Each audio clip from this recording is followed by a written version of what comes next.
Hi and welcome back to the channel. Thank you so much for clicking into this video.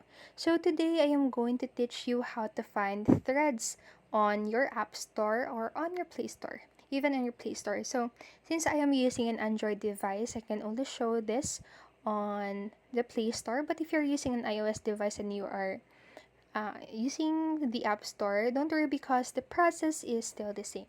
So let's get on it.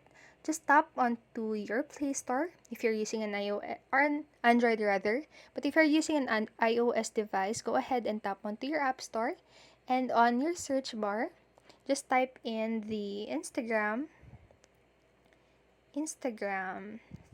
threads, just like that, and then click on search. So as you can see, there's Threads, an Instagram app. So that is how you can find Threads on App Store. So if you cannot find the App Store, remember that the app isn't launched worldwidely yet. So if you cannot see the app, you might need to change the country in your App Store or on your device.